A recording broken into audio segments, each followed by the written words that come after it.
লড়েছিলেন মমতা বন্দ্যোপাধ্যায়ের সঙ্গে, আজও অধরা স্বীকৃতি। আক্ষেপ ২১-এর আন্দোলনকারী দীপক দাসের। প্রায় ৩ দশক পেরিয়ে গেলেও আজও যথার্থ মর্যাদা পাননি। দীর্ঘ বাম জামানার অবসান ঘটিয়ে ২০১১ সালে সরকার পরিবর্তন হয়। ক্ষমতায় আসে মমতা বন্দ্যোপাধ্যায়ের তৈরি তৃণমূল দল, কিন্তু তাতেও হাল ফেরেনি মমতার সহযোদ্ধার।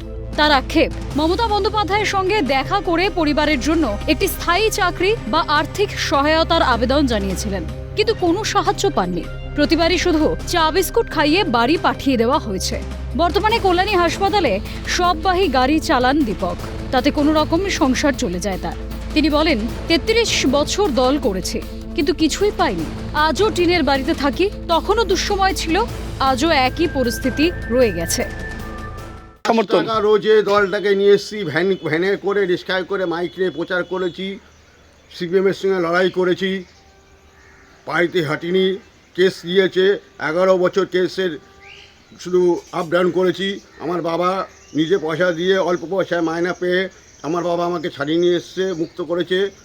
সেই সিপিএমের থেকে তৃণমূল করেছি, কিন্তু তৃণমূলে যারা বেড়া দিয়ে এখান থেকে বেড়া কুত্তা ঢুকতো, তাদের এখন তাজমহল বাড়ি, 4-5টা বাড়ি, কিন্তু আমাদের কোনো একটা সরকারি বাড়ি বা কিছু দেওয়ার বা কিছু করার বা ছেলেটাকে কিছু ব্যবস্থা করে দেওয়ার কোনো ব্যবস্থা হয়নি।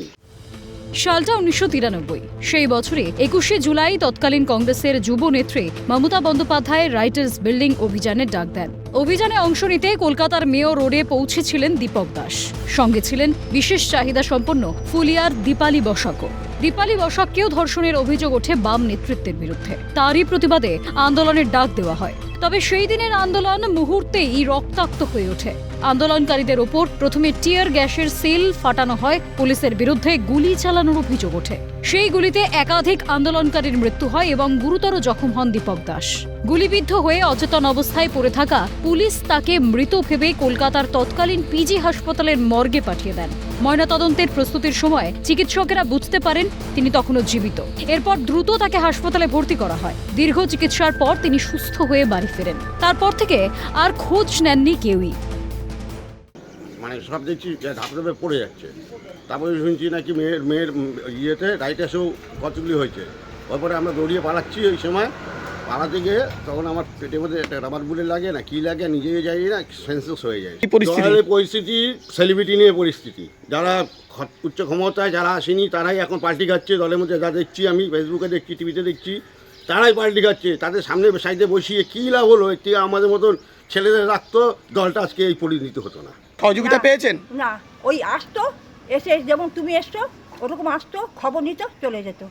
কোনো আর্থিক সহযোগিতা বা কোনো কিছু পাননি? কিচ্ছু করেনি। হাতে গোনা 2 দিন, তারপরই 21শে জুলাই। আর সেই 21শে জুলাই নিয়ে রীতিমতো দড়ি টানাটানি করছে তৃণমূলের 2 গোষ্ঠী।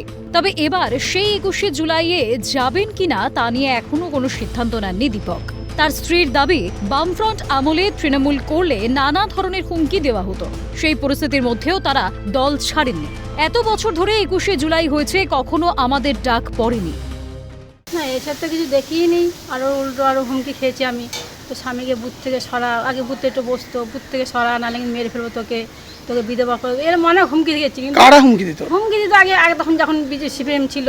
তো আপনার স্বামী কি ডাক পড়ে না? না, কোনোদিনই ডাক পড়েনি। আমরা অনেকবার গেছি, কিন্তু কোনোদিনই ডাক পড়েনি, কিন্তু সামনে যেতেই পারিনি। একটাই কথা, এতদিন ধরে তো মানে কোনো কিছুই হলো না, ঠিক আছে। বড় বড় নেতারা আশ্বাস দিয়ে রাখলো যে এটা হবে, এটা হবে।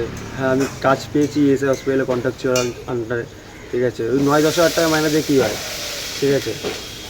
তাও মানে 1.5 বছরের মধ্যে 6 মাস বসিয়ে দেয়, এটাই।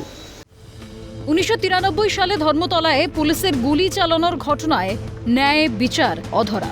এবার সেই ঘটনার জেরেই মুখ্যমন্ত্রী শুভেন্দু অধিকারীর কাছে সুবিচার চেয়ে চিঠি দিয়েছেন সাংসদ কাকলি ঘোষ দস্তিদার। তৃণমূল সরকারের বিরুদ্ধেও অভিযোগ তোলেন সাংসদ। ঠিক একইভাবে আগের সরকারের বিরুদ্ধেও অভিযোগ আন্দোলনকারী দীপকের। প্রদীপের আলো জ্বললেও তার পাদদেশে অন্ধকার থেকেই যায়। দীপকের জীবন কাহিনীও ঠিক সেরকমই। আন্দোলন করলেন, গুলি খেলেন, ভাগ্যের জোরে বেঁচে ফিরলেও হাল ফেরেনি তার। এখনো ব্রাত্য রয়ে গেছেন প্রকৃত আন্দোলনকারীরা। প্রতি বছর জাঁকজমকভাবে শহীদ দিবস পালন করে আসছেন মমতা বন্দ্যোপাধ্যায়, কিন্তু সেই মঞ্চে ঠাঁই হয়নি তারই সহযোদ্ধার। এতদিন মুখ না খুললেও রাজ্যের পালাবদলের পরেই মমতা সরকারের বিরুদ্ধে এক রাশ ক্ষোভ, আক্ষেপ উগরে দেন তিনি। নদিয়া থেকে সুবীর দাসের রিপোর্ট, ক্যালকাটা নিউজ।